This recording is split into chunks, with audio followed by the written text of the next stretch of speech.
Hi, it's Chris Watkin here, and I'm joined by Ben Beadle, who is the CEO of the National Residential Landlords Association, who's basically the voice of over 95,000 landlords. Thanks for joining me today, Ben.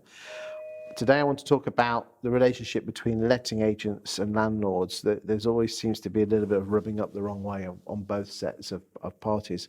Why do you think that is? Talk to me.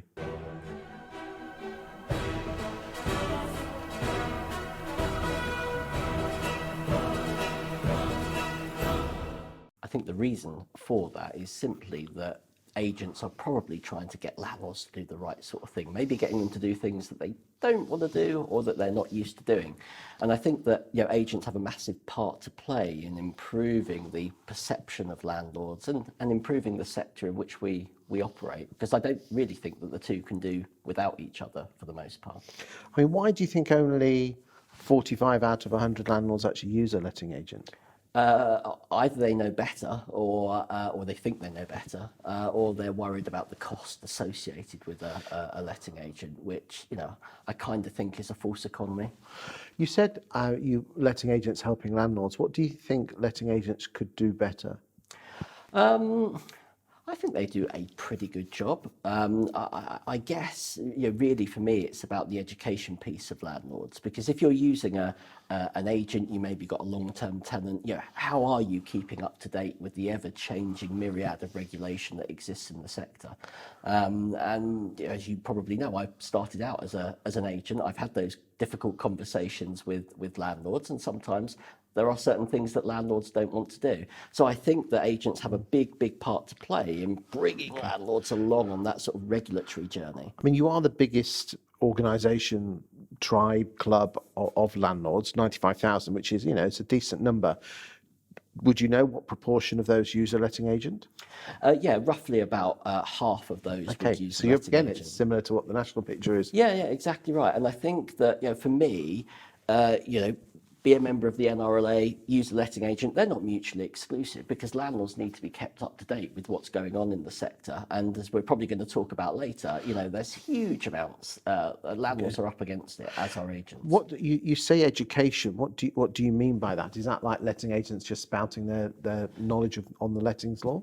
Well, part of it. But if you've had a long-term tenant for 8 or 9 years, there's a lot that would have changed during that period of time, and I think a lot actually happens on a new let or an end of tenancy, and I think that's where the agents really got a critical part to play. I remember dealing with things like deposits and betterment when it first came in, and trying to explain to a landlord, well, yes, I know the tenant's damaged your lovely sofa, but you can only have part of the deposit for it. You can't just have all of it, and you certainly can't have a brand new sofa. And it's those types of practical conversations, I think, that really help bring landlords along. You talk to some landlords, and they seem to say that all my letting agent does is ring me up with problems. And how do you think letting agents could portray that issues? Because if you think about it, if everything's going fine, you're not ringing your landlord up, are you? No, that's right. But I guess I used to dread those calls from my agent. I am a landlord, as you probably know, and I should hope so. Indeed. We all dread those calls, but if it's not the agent that's ringing you, it'd be the tenant that's ringing you directly. So I think, as a landlord, you have to expect that you're going to have maintenance issues during the tenancy. The worst thing that can happen from my perspective is that you don't get told about them. You don't get the opportunity to fix the problems that are there, and your assets deteriorating. Where do you see the relationship of letting agents with regard to their tenant finding skills versus, say, property management? So I fall into that bracket. I fall into the bracket where I engage an agent to find me a tenant and do all of the checks, but I take care of everything else, and that's quite representative of the NRLA membership. So I think that agents have a big part to play in being that sort of matching Tinder service, if you will, between the landlord and the tenant. And I think that there's a big opportunity there for agents to be able to convert those landlords into a more managed service, particularly with the direction of travel of greater regulation.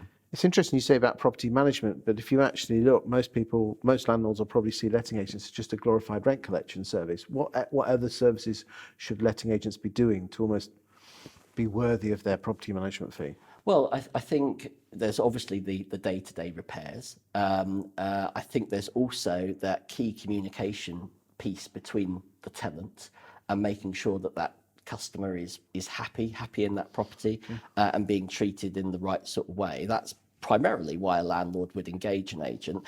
They want to remove that hassle. They want somebody to do it better for them. But I also think there's stuff that can be done in terms of longer term enhancements to the property. So if we know the average tenancy length in the UK is about 4.5 years. Well, over that 4.5 years, what you don't want to do is to get to the end of it and everything needs to be done. New kitchen, new bathroom. So things like advice on planned maintenance and how you can kind of help your cash flow to make it work for you and get all of those things done. What about, there's some forward-thinking agents that actually work on portfolio management? Yes.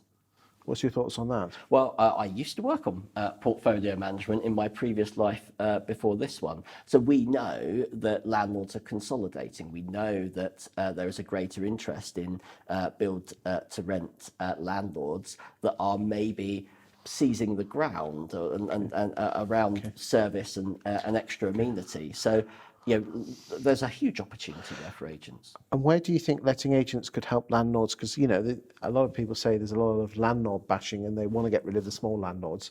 Do you think that will take place? And is there anything letting agents can do to help their landlords? Well, I think this comes back to being better at what one does. And I do think that agents have a big part to play around that.